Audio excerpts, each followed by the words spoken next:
দর্শক, গত কয়েকদিন আগে সাভারের রানা প্লাজা ধসে পড়েছে। স্বরাষ্ট্রমন্ত্রী বলেছেন হতার প্রান্তিক ক্রিকেটাররা তার পিলার ধরে নাড়াচাড়া করেছে, ফলে 9তলা ভবনটি মাটিতে ধসে পড়েছে। এই এলাকায় এই মৌলবাদী বিএনপি এদের হরতালের জন্য আহ্বান জানানো হচ্ছিল এবং আমাকে বলা হয়েছে যে হরতাল সমর্থক কতিপয় আপনার ভাড়াটের লোক সেখানে যে এই যে ভাঙ্গা দালান ছিল বা যা ফাটাল ধরা দেওয়াল ছিল সেই দেওয়ালের বিভিন্ন স্তম্ভ নিয়ে নাড়াচাড়া করে এবং এদের যে গেট বা দরওয়াজা ছিল মূল সেটা নিয়েও দরজা করে। স্বরাষ্ট্রমন্ত্রীর এই মন্তব্য সম্পর্কে সাবেক স্বরাষ্ট্রমন্ত্রী নাসিম সাহেব বলেছেন তিনি পাগল ও বেয়াকুব। এটা পাগল কার ফাটিয়ে দেবো, শেখ হাসিনা নেতৃত্বে এরকম একটা পাগল মন্ত্রী পরিষদে কিভাবে সুযোগ পায় সে সম্পর্কে খতিয়ে দেখা উচিত। অনতি বিলম্বে ওকে পাবনায় পাঠিয়ে দিন, যার খরচ আমি দেবো, সুরক্ষা কান ফাটিয়ে দেবো। আর এদিকে নরসিংদীর রাস্তা প্রদর্শনকালে যোগাযোগ মন্ত্রী উপাধ্যের কথা বলেছেন তিনি একটি ডিজিটাল পাগল। আমরা বিভিন্ন জায়গায় পাগল দেখি, এইরকম একটা ডিজিটাল পাগল মন্ত্রী পরিষদে থেকে কিভাবে কার্য সম্পাদন করে এটা আমার বোধগম্য নয়। তিনি একটা ডিজিটাল পাগল এবং বোকাচোদা। আর এদিকে দপ্তরবিহীন মন্ত্রী সঞ্জিত বলেছেন তিনি বয়সের ভারে আবল তাবল বলছেন। আমি রোডে ঘাটে নামলে আমাকে কালো বিড়াল বলে, বস্তায় নাকি ভর্তি আমি টাকা চুরি করেছি। সাংবিধানিক ভাবে এবং রাষ্ট্রীয় গণতান্ত্রিক ভাবে যদি এটা অসচেতনমূলক কাজ হয় তাহলে স্বরাষ্ট্রমন্ত্রী পাগল এবং বেয়াদব, যিনি ইতিপূর্বে নারীর কথা বলেছেন, সেটা কেমনে ঠিক হয়? শেখ হাসিনাকে অনুরোধ করবো, দেখেন আমি খালি আছি, আমাকে যদি এই পদ দেওয়া হয় সুচারুভাবে গণতান্ত্রিকভাবে জবাবদিহিতামূলক আমি চেষ্টা করে যাব। অনতিবিলম্বে ওনাকে অপসারিত করে আমাকে দেওয়া হোক, ভালোই হবে দেখতেছি। আর আমাকে কালো বিড়ালও বলবে না, আমি আর টাকাও মারবো না।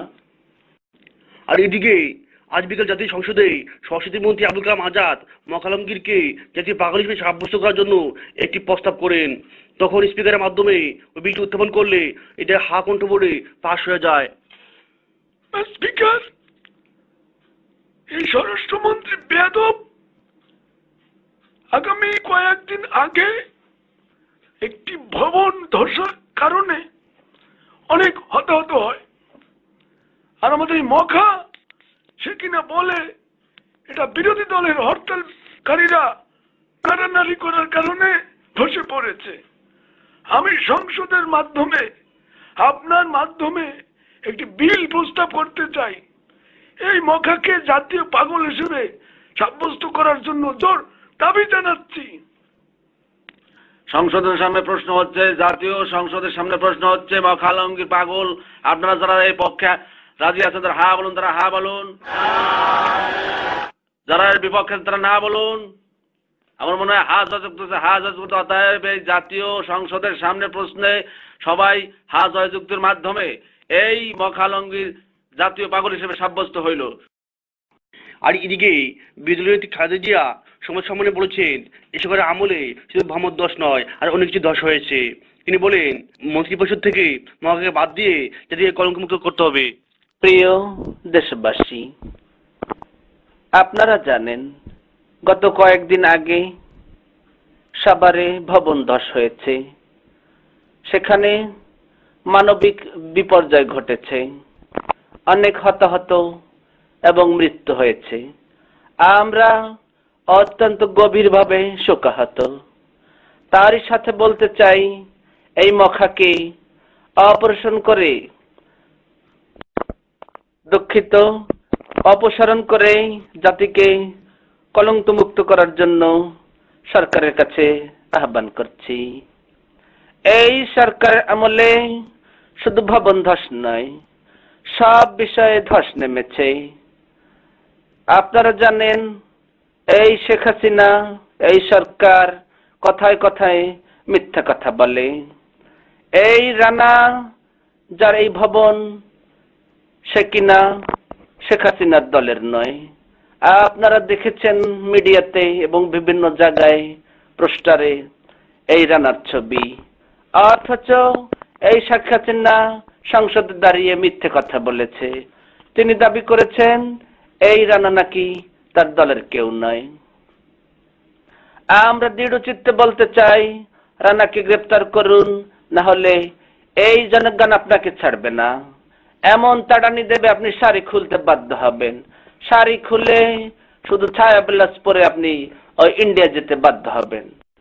দর্শক, রাজনীতি ব্যক্তিদের ছাড়াও সাধারণ জনগণও মোকালামদের প্রতি ক্ষিপ্ত।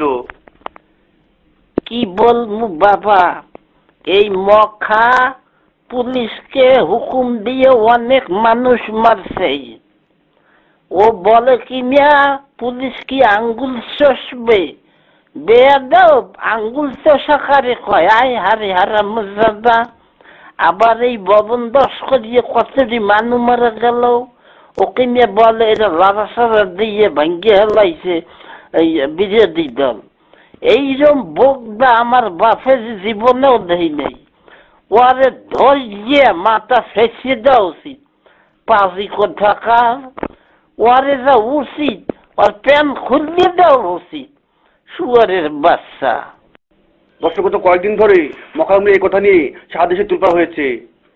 হাসান মাহমুদ, কলিদেম টেলিভিশন, ঢাকা।